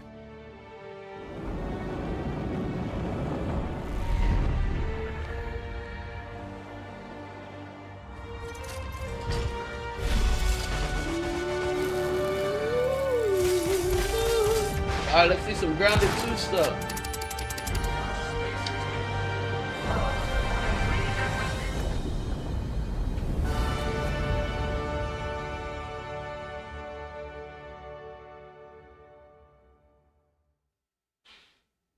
With The Outer Worlds 2, we're all about the best place to play, which is also the promise of Xbox. You can play The Outer Worlds 2 on this Xbox, but it may be hard to play it when you're staring at all these beautiful holes.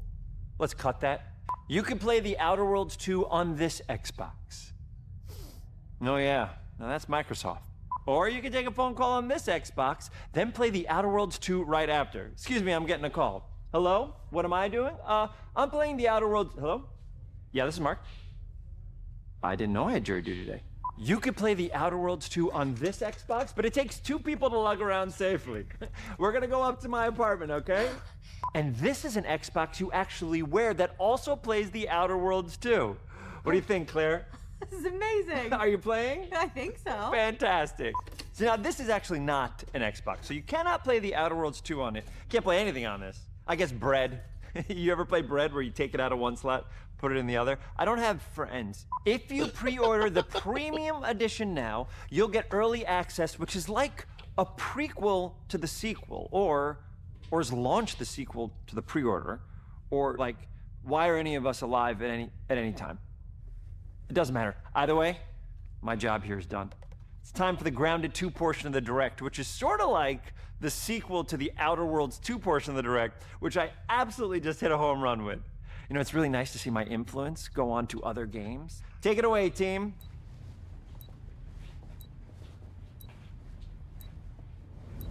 And big exit. I'm excited to see this. Well, the first Grounded was awesome. I mean, I'm pretty sure the first Outer Wilds was awesome, but...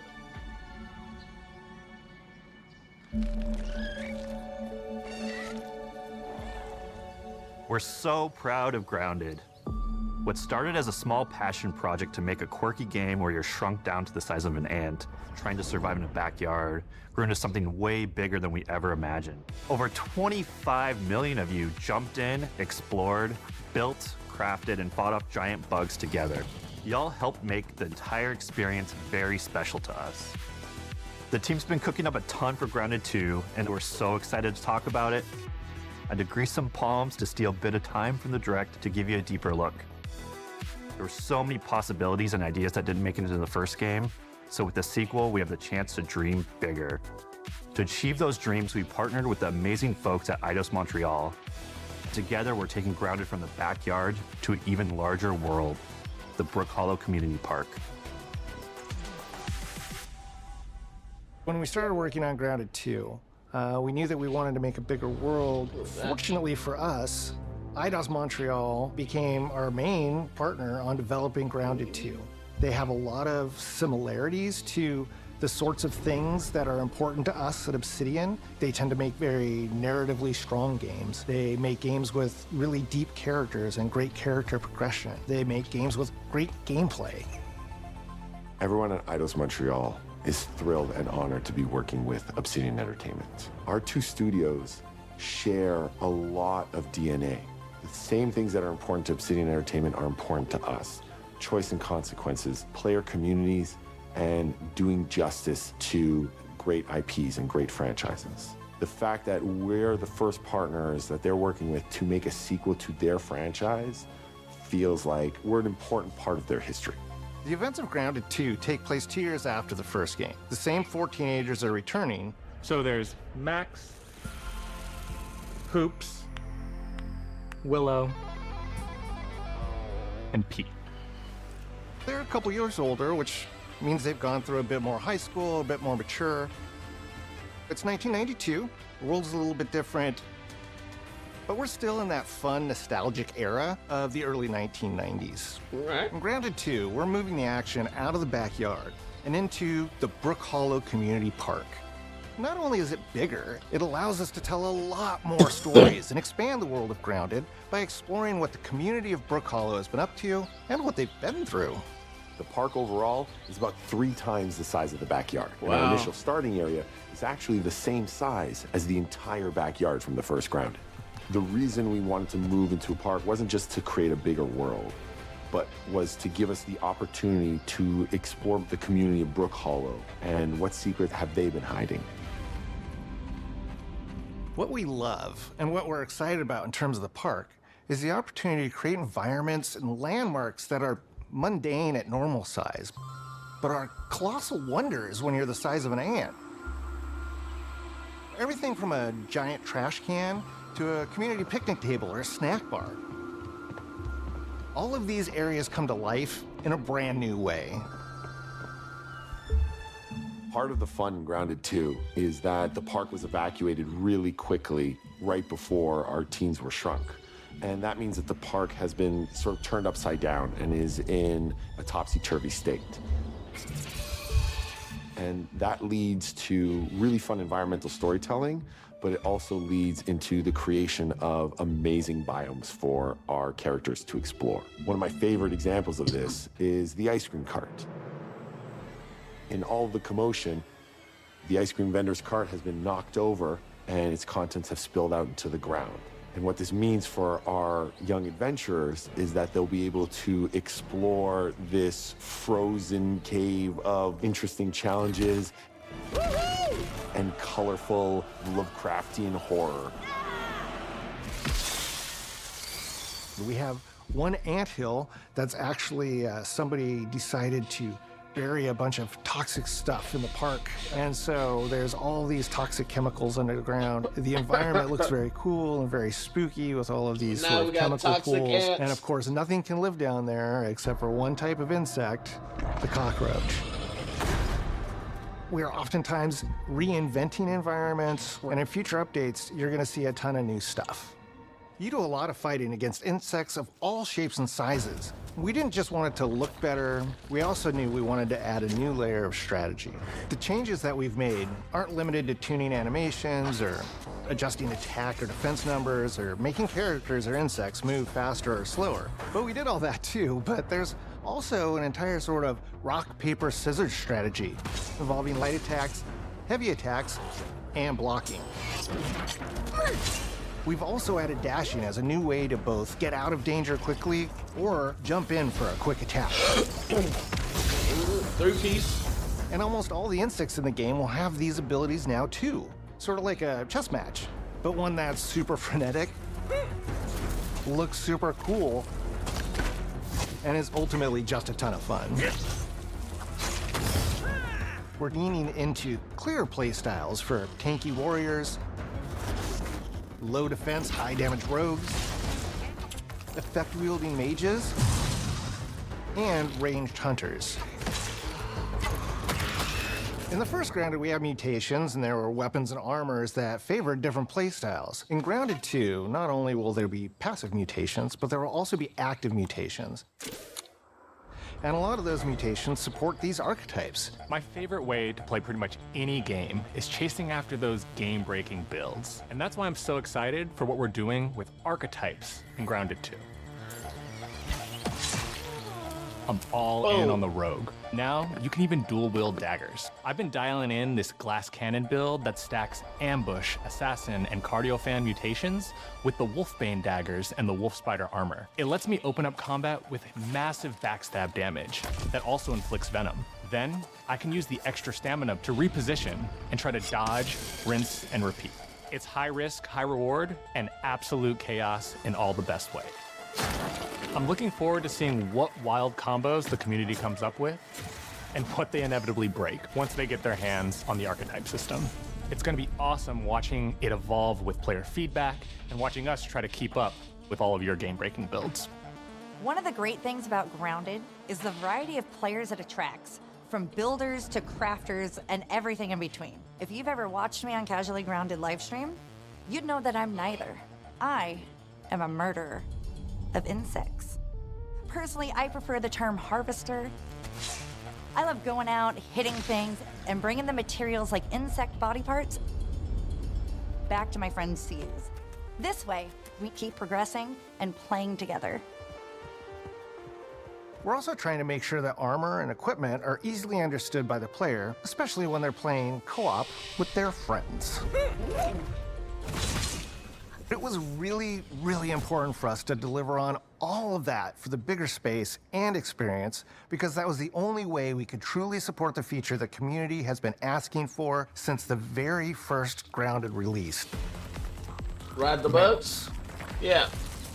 Our mounts, we call them buggies, have an entire suite of moves and have their own special abilities and attacks. We really wanted the buggies to be an extension of the player in every way possible. And that meant making sure that buggies had unique and valuable abilities across all the core pillars of Grounded. So that doesn't just mean exploration and travel.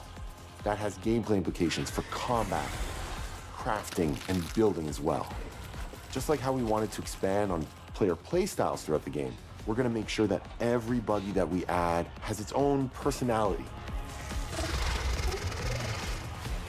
The Red Ant Soldier can enlist up to 2 Red Ant workers to follow you around and help you out. If you get into combat and you don't want to fight while you're saddled on your buggy, you can jump off and they'll fight right alongside you and provide support.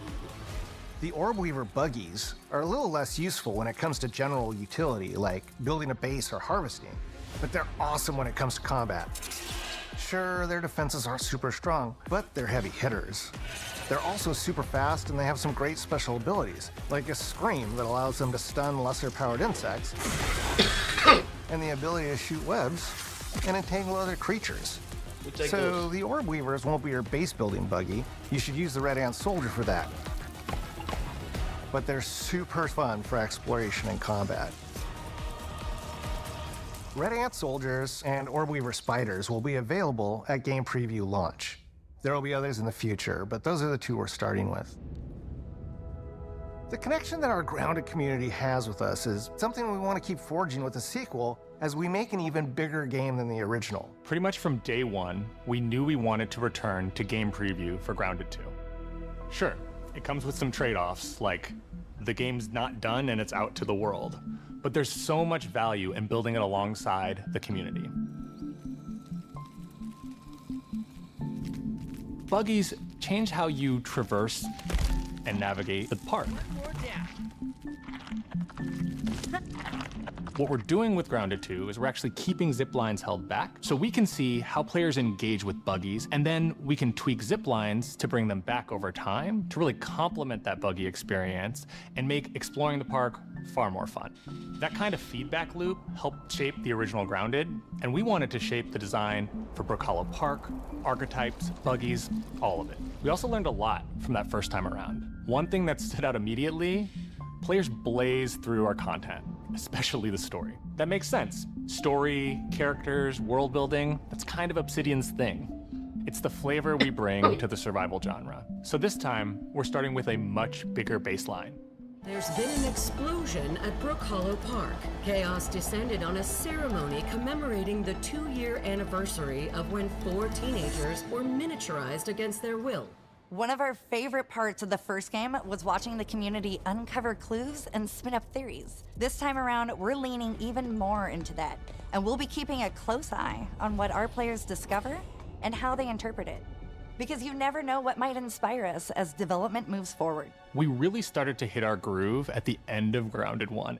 We found that being open about what we were planning and then following through was key to building trust with the community. As a small team, we had to experiment with update pacing and scope, and what we found resonated the most with all of you were bigger, beefier updates, even if it took us a little longer to land. So that's the plan. Larger, more complete updates spaced out just enough so we can take your feedback seriously and make every drop count. You can expect in our big updates, new buggies, new biomes, new building pieces, all the good stuff. And we're launching with a public roadmap so everyone knows what to be excited about in the future. All of us at Obsidian Entertainment and Eidos Montreal are super excited about how close we are to letting all of you players get shrunk a second time and explore the all-new park on buggies in Grounded 2. If you're a returning Grounded player, we're really looking forward to you experiencing all the improvements. If this is your first time getting Tiny, then all I can tell you is that a world with an entirely new perspective and an entirely new feel awaits you in Brook Hollow Park. It's time to ride together and survive together. Graphics. Okay, showcase. Okay, showcase. I'll give it maybe like a 7 or an 8. 7.5. I'll give it 7.5. 7.5. 7.7. 7.5.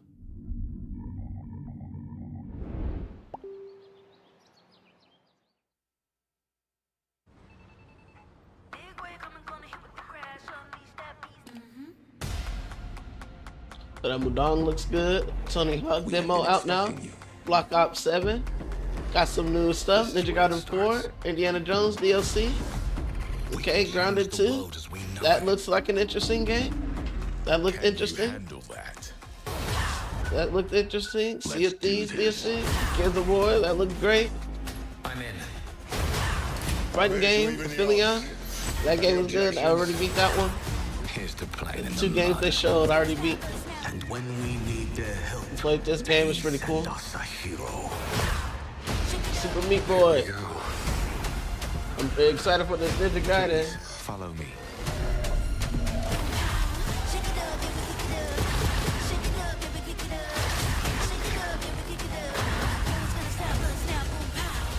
Well, hello there. It looks like you're about to do some renovations. Keep your filthy pickers off me. So what y'all think, chat? YouTube, chat? Leave a comment, post. What do you give it out of a scale of 10? I think I am going to give it a hard. I'm in between the 7.5 and the 7.7. So I guess, man, it's cool to see Peter Petrelli right there. I'm gonna give it a hard 7.6. 7.6. Meet myself in the middle. Bink. Form up! It's game time, baby!